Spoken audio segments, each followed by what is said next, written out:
What's happening, guys? Sam Adams here, and welcome to a brand new episode of the Jampack Report today for August the 6th of 2019. Of course, for those that are brand new to the program, my name is, as I said, Samuel Adams, and this is a daily gaming news podcast that I host 5 days a week, Monday through Friday, live on twitch.tv/Samuel Adams if you did want to catch the show live. But if you don't or you can't, don't worry, because it is available via podcast format or VOD format on youtube.com or on podcast services around the world, depending on how you want to intake the content. That, my friend, is up to you. But today we have a lot of stories to cover on top of Epic pledging to support developers after intense harassment. We also have discussions about US President Donald Trump and the claims that video games are a source of violent culture here in the good old US of A. Now, I will say, this episode might get a little bit more political than normal. It might get a little bit more dicey than I normally would go, because overwhelmingly, I try and avoid talking about politics on the podcast because I don't feel like it's my place. I am no professional in terms of the political landscape. I am no professional in terms of the sociological landscape of the United States. These are not really my specific areas of, number one, interest, but number two, expertise. So the opinions that I share in this podcast are just that. They are opinions, they are my own, etc., etc., and we aren't going to touch on these things long, but they have to be touched on, because it's a big part of what's happening, not only in the video game industry, but overwhelmingly in the overall social status of 2019 and the social landscape that we have in 2019. But with that being said, then we move on to talking about this year's Call of Duty with two features, one of which has been cut, one of which is potentially a pretty big boost to the game. Then Riot Games confirms that it is working on a fighting game. And finally, if you are looking for something to play throughout the week, I have got the free PlayStation Plus games for August 2019 for you. Of course, we've already talked about these, but I figured we would go ahead and talk about them again because now, they're available if you do want to pick them up. But without further ado, let's go ahead and dive into today's top gaming news with our first story of the day. Epic pledges to support developers after intense harassment of the Ooblets team. By now, you probably know the drill. A developer announces that it will sell the PC version of its game exclusively through the Epic Games Store. Cue wailing, gnashing of teeth, and increasingly harassment from folks used to smashing that buy button on Steam. The latest target of the Epic exclusivity ire? The developers of Ooblets, who try to get out in front of the inevitable stampede of rage by snarkily putting the situation into perspective. Coordinated harassment followed, prompting a statement from Epic on what it's now deeming a disrupting trend. And also disturbing, as the correct quote actually says. Last week, Ooblets designer Ben Wasser wrote a post explaining why he and his development partner, programmer, and artist Rebecca Cordingley decided to take Epic's deal. Wasser said that the publisher offered the duo a minimum guarantee on sales that matched what they were hoping to make on other stores, thus securing their future as a studio. He also addressed people's concerns about Epic's store in a half-joking tone, concluding that this is all low-stakes video game stuff we are dealing with here, and, quote, nothing to get worked up about. But people got very worked up indeed about both the exclusivity deal and the tone of Wasser's post, which did not treat the subject of a video game moving to a different free platform with the funeral somberness it apparently deserves. Over the weekend, Wasser tweeted about some of what he was dealing with. And this is where it gets a little bit tricky. Gotta quickly address the fake screenshot going around of me supposedly saying, quote, gamers would be better off in gas chambers, he wrote. Obviously never said that, and as a Jewish person, this one really hurt to see being spread around. The next day, Wasser said the crowd trying to defame him had taken things a step further, creating a fake video of him posting the fake message. Today, in a message to Patreon supporters reprinted on gamesindustry.biz, Wasser and Cordingley discussed the full scope of the problem, saying that they've received thousands, if not tens of thousands of hateful threatening messages across every possible platform nonstop. This cut deep, they said, because of the otherwise positive and supportive relationship they have had with their audience throughout the development. The two-person studio went on to say that despite having previously felt empathy for the targets of coordination, internet offensives, and trying to address that kind of thinking in their exclusivity announcement, they couldn't have guessed the scale of what it would feel like to be the target of an internet hate mob. I've been crying nonstop for the last 2 days and feeling like the world has collapsed around me, reads the studio's Patreon post. It was in response to all of this that Epic released this statement. The announcement of Ooblets highlighted a disturbing trend which is growing and undermining healthy public discourse, and that's the coordinated and deliberate creation and promotion of false information, including fake screenshots, videos, and technical analysis, accompanied by harassment of partners, promotion of hateful themes, and intimidation of those with opposing views, the company wrote. It noted that it fully supports people's right to speak freely and critically about the Epic Store's failings, but this isn't that. This is abuse. Epic intends to steadfastly support our partners throughout these challenges. It concluded by thanking people who don't bully developers and continue to promote and advocate for healthy, truthful discussion about the game's business and stand up to all manners of abuse. And this, my friends, is a very bad situation.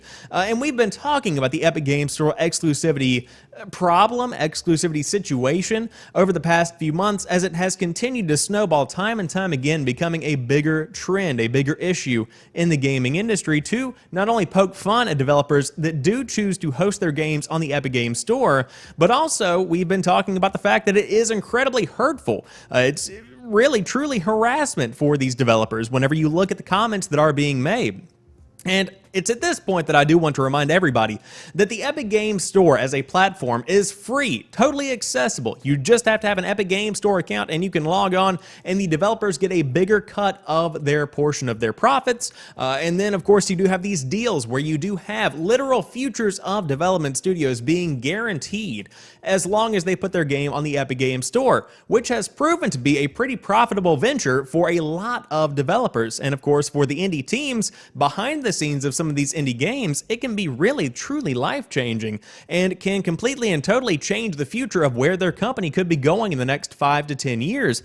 That's an incredible opportunity that should not be missed over the trivial nature of the gaming industry in 2019 and people that are against the Epic Games Store.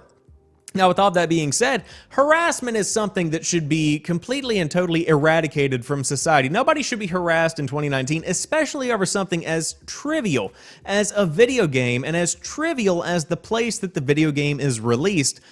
Sometimes the gaming industry can be fantastic. You see millions of dollars being raised for charity, you see people coming together, friends being made, lifelong partnerships being created.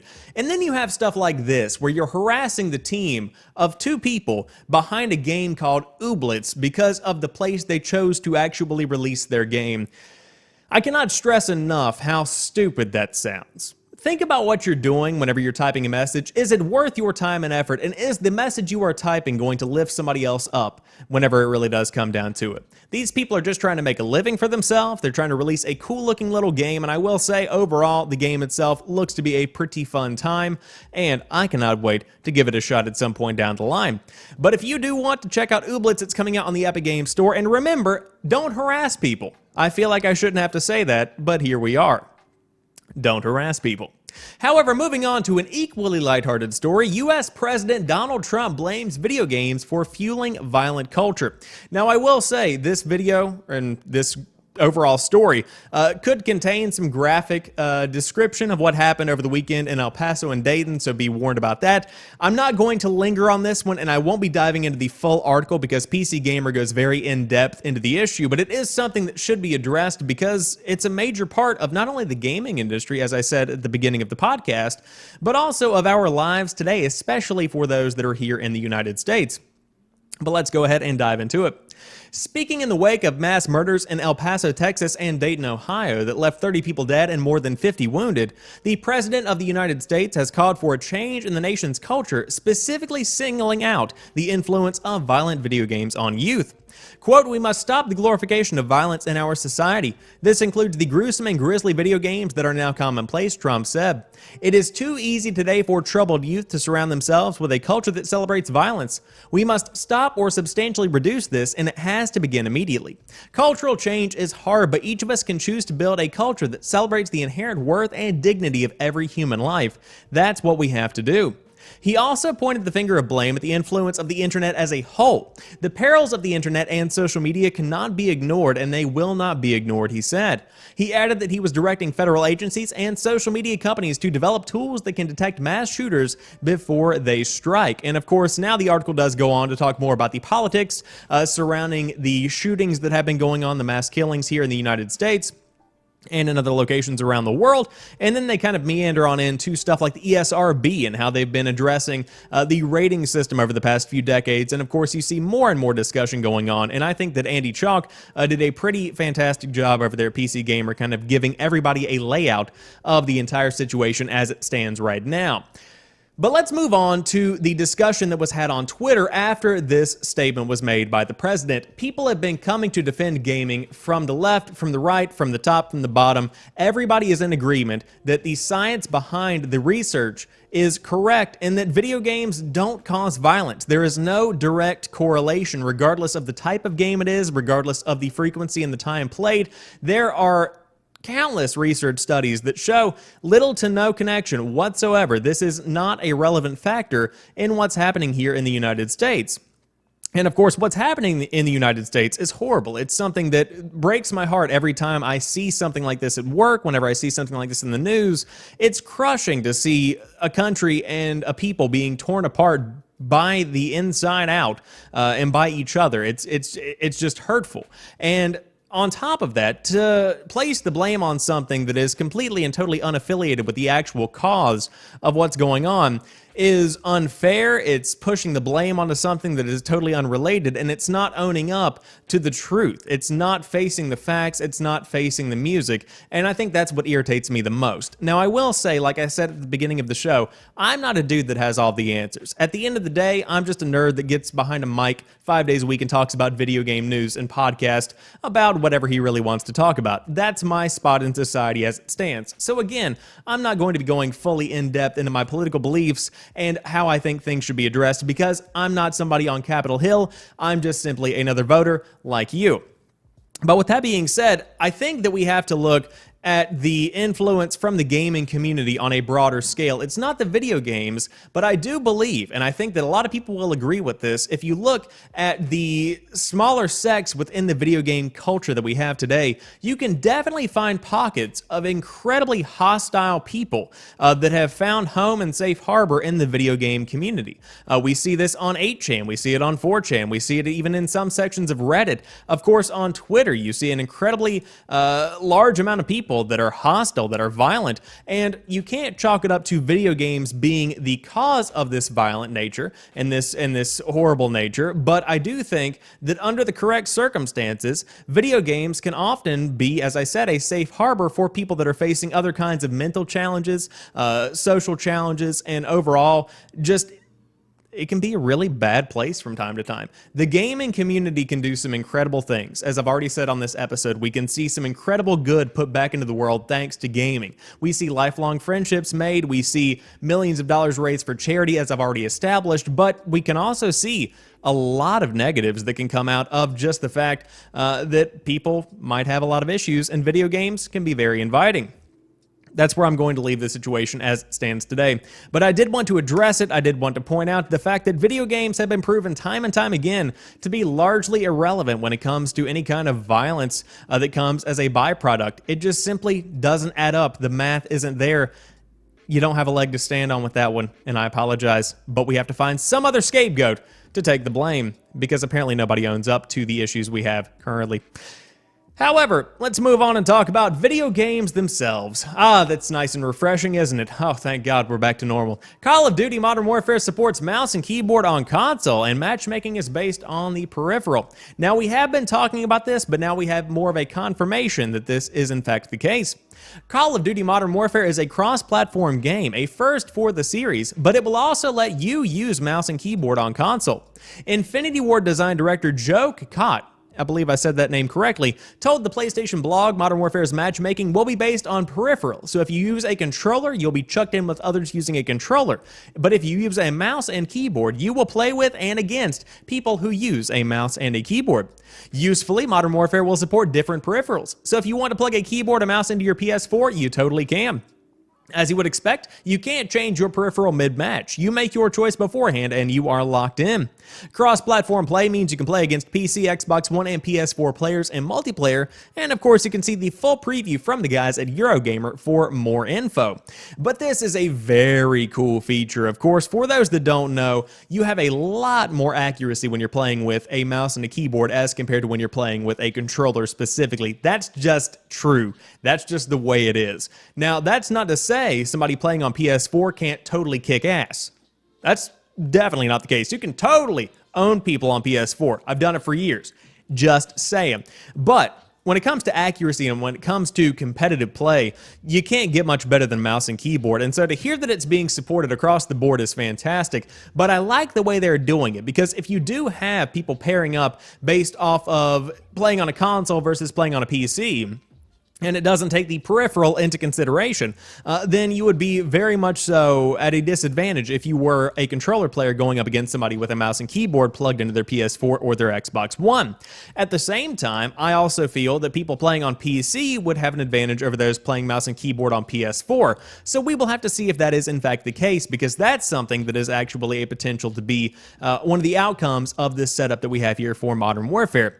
But overall, glad to hear this is a feature coming to the game. I think it's going to be a fantastic rendition of Call of Duty. Of course, one of my most anticipated games of the year, and I cannot wait to dive in at the end of October and give it a try for myself. But if you were curious as to how the crossplay was going to work, good news. You can plug in a mouse and keyboard and play with other people that use mouse and keyboard. But you won't be able to buddy boost in the game. Now, this is not boosting like we heard back in Modern Warfare 2 and Modern Warfare 3, where essentially you earn XP by killing people in a private lobby. Oh no. That's not what's happening here. A buddy boost feature was cut from Call of Duty Modern Warfare. Call of Duty Modern Warfare almost had a feature called Buddy Boost. As Prima Games explains, it would have allowed players to cooperate to reach higher ground, one player going into a squat and the other clambering over them to attain a better position. But the feature was cut from Modern Warfare because, as multiplayer map design director Jeffrey Smith explained, it's really hard to get some random person to cooperate with you. You have to let somebody kind of climb up you and get you up, and they would get up there. What a quote that one is. People just weren't likely to cooperate often enough to make it worthwhile, especially as it left the player providing the boost waiting in a really awkward squat position that made them easy for the players to take out. Apparently they didn't just pull the buddy boost out, but altered the maps as well with the aim of making them more interactive. Of course, Call of Duty Modern Warfare is out on October the 25th, with betas beginning in September on PS4, Xbox One, and PC at varying times. But the buddy boost feature sounds interesting, but I do understand why they pulled the overall feature from the game. Now, for those that don't understand exactly what it's supposed to do, essentially if you see any kind of army movie, any kind of action movie, you'll often see people do the little grab the foot and boost you up onto a higher platform, which sounds cool in theory, and it's been done before in Call of Duty campaigns, but as the article points out, you can't depend on other people that just simply play Call of Duty and get into random lobbies. It's just not going to be an effective use of your time, and overall, it can definitely restrict the flow of the map if you do depend on people to actually perform these objectives and to use this feature. For instance, if you make some kind of ridge that is only accessible by this specific buddy boost feature, 9 times out of 10 people aren't going to go up there, and the people that do, if they do happen to be partying up with people, will be at a total advantage because they might have some kind of peak to look out over. And that kind of thing makes it a very unfair setup for those that don't want to use the buddy boost, that make it feel tedious overall. It just is a better thing left out. A cool concept, but better left out. And I think that that's kind of what they were going for. A lot of brainstorming was happening behind the scenes with this year's Call of Duty. A lot of new features have been added to the game that we have never seen before, and that makes this one a very exciting release for 2019. But again, if you do want to dive in, you can check out the full game when it comes out at the end of October, and of course, open beta is coming in September across all platforms. But if you don't want to shoot things, Riot Games has a fighting game in the works that you could be diving into. Riot Games is a very big game studio, especially considering that it only makes one game, League of Legends. Pause. I thought they made Teamfight Tactics. Could be wrong about that. Let me know in the comments section down below. In 2016, it acquired Radiant Entertainment, the developer of the canceled fighting game Rising Thunder, which naturally led speculation that Riot had designs on making a move into the fighting game scene. Today, at the annual Evolution Championship Series tournament, better known as EVO, Radiant co-founder Tom Cannon finally confirmed that yes, it is happening. Quote, I want to be able to let people in on maybe the worst kept secret in the universe, which is, I can confirm that we are working on a fighting game for Riot, Cannon said during the Day 1 EVO stream. The reason why we did Rising Thunder in the first place was because we felt like fighting games just deserve to be enjoyed by way more people. As big as things are, we think it has the potential to be bigger, so step one was, we made a little indie fighting game, and we learned a lot there. And at Riot, what we are really trying to do is make something that players here can really be proud of, that everyone here will feel like, yeah, this was made for me. Cannon said developers have been in the lab for a while, but there's still a long way to go and no sign of a release date at this point or even a title. But we do feel like we are making progress, and I felt like it was only appropriate that we sort of reset the conversation and let everyone know that what you think we are working on, that's actually what we are working on, he said. When there is more to share, I will be the first one delivering it. Rising Thunder was canned when Riot acquired Radium, but an open source version called Rising Thunder Community Edition was released in early 2018 and is available through Reddit or Discord. And EVO 2019, of course, began today and runs until April the 4th. If you did want to catch some of those hot fighting game tournament action pieces. But very cool. I like this idea. I like it whenever a company that's never done something before is throwing money at something that it's never done before, because that breeds innovation and something new. And that's always a good positive in the gaming industry. But if you were curious as to whether or not Riot was actually making a fighting game, it looks like, lo and behold, they actually are. And that could be a very exciting piece of news for some of you people out there that are super into EVO. And if you are enjoying EVO, which I don't see why you wouldn't be, it's a fantastic show. Hope you continue to enjoy it until the release date of this game, which is, again, TBA. But maybe you aren't into fighting games at all and you are looking for something new to play this week. I've got you set up if you have a PlayStation Plus subscription and a PlayStation 4, because the August 2019 PS Plus games are available to download now on the PlayStation 4. After a couple of months that left many subscribers disappointed, Sony's offering up a cracking selection for August PlayStation Plus lineup. Wipeout Omega Collection is an excellent remaster with tons of content and fantastic VR support, and I said VR, not BR. You don't have any kind of Wipeout Battle Royale, just for the record. And Sniper Elite 4 is the latest and greatest version of Rebellion's beloved stealth shooter. Both PS4 titles are available to download as of right now in Europe, with North America to follow suit shortly. And which game are you most excited to play? For me, it's Wipeout the Omega Collection. Very excited to dive into that one because it has one of the best PlayStation Vita games, of course, remastered, republished out on the PlayStation 4, so that is good to see. But if you do want to dive in right now, again, these games are up on the PlayStation Store, and you can load them up on your PS4 and play them when you get home from something else that rhymes with store and 4. I suppose you can use store again. I was trying to be a dad joke kind of thing. It didn't work out that well. But with that being said, that rounds out today's episode of the Jampack Report. Of course, if you are brand new to the show, thank you so much for watching all the way to the end. It's always fantastic to be able to bring you the hottest gaming news 5 days a week, Monday through Friday, in a podcast format, YouTube format, and of course the live format, links of all of which can be found down below. But until tomorrow, you guys have a fantastic rest of the day. And wait, one more thing. Totally forgot. No episode of the podcast tomorrow. I am taking a day trip, taking a little day off, a little time off, and I'm going to be getting away. So we will pick the show back up on Thursday, more than likely Thursday evening, if that would be okay with you. You'll have to let me know. And by let me know, I mean it's going to happen whether you let me know or not. That's just the nature of the beast, and I want you to feel involved and engaged. And so that's kind of where we are with that. But it's going to be fantastic, going to get some fresh air, some good sunlight, and until then, you guys have a fantastic couple of days, but overall, peace.